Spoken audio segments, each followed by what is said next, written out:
And this whole project sort of started with my working with Dave on revising the latest tech GEs for Vermont that came out. And Dave and I took on the creativity and innovation section. And we did all this research, and we were asking people for input. And my passion has always been around creativity and innovation, but that really made me go deeper with it and research-based with it.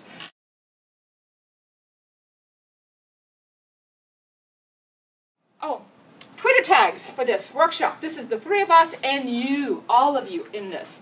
You already know about the VTED Twitter feed, and we also added iPad III for Imagine, Invent, and Innovate. So as you participate and think of ideas and apps that you know about, please tweet them so we can add them. Later on in the presentation we have a slide that we're going to come back to that, your Twitter list.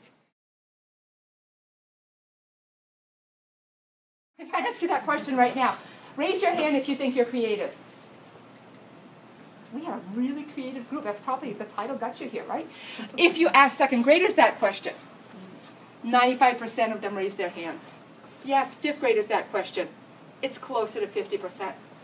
And the data says that if you ask 12th graders that question, it's less than 5%.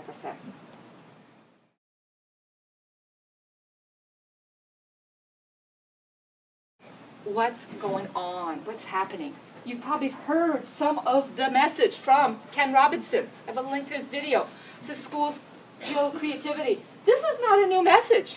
Picasso was saying it years ago, that the problem is children grow up.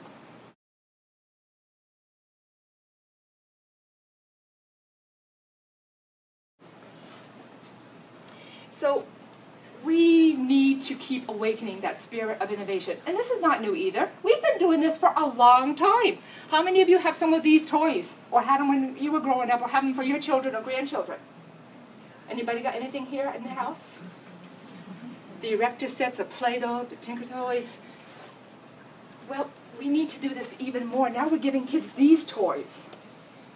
Are they playing with those other toys? My grandson's like, Grandma, can we go to the app store? You know, that's instead of the dollar store. And so we need to be thinking a little bit about what do we do with these toys. I'll go back one more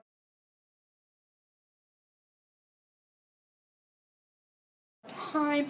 My favorite cartoon is, we don't want it to end up like this. This is from the New Yorker. What people go to work and are asked to solve problems. We've got harder problems to solve. The low-hanging fruit is gone. We can't produce that kind of workforce or citizens.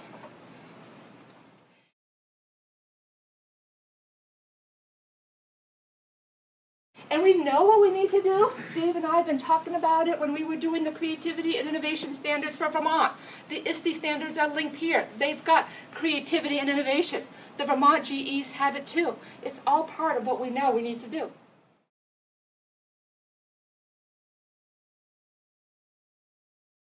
And just this morning, I got a tweet. I was looking at my Twitter list, and I saw the Vermont superintendents tweeted this out.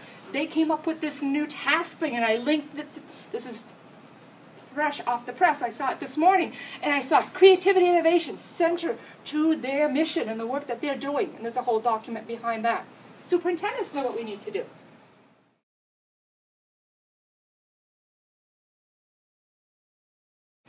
We've known it for a long time. Some of us, it's been in our guts, in our classes, those of us working with technology. When I first walked into city school and got my desk put in the back of Tony's classroom or his lab, I watched him teach SketchUp.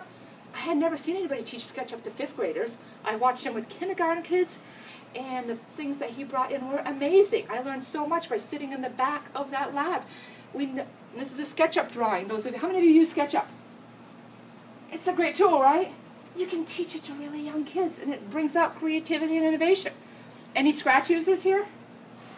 I walked into Dale's lab, and I've been using Scratch for a long time, and the kids are all making computer games using Scratch or Game Maker in the computer lab. In the computer lab. So we've been doing this. We know it.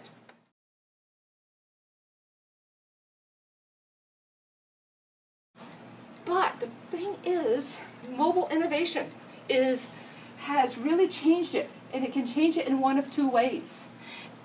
Here are some of the stats from the Horizon Report. In 2009, the Horizon Report said that mobile was 1 year to adoption. We're in 2012.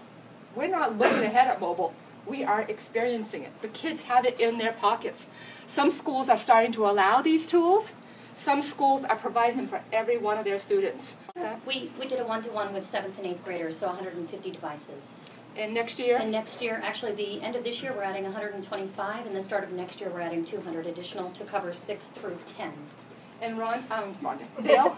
At Georgia, we started one-to-one with netbooks, but we're switching over. Next year, we'll be doing 7th and 8th grade with iPads, and we will have iPad carts for our K through 5th grade, so that every child will have some part of their day where they'll have a device in their hand.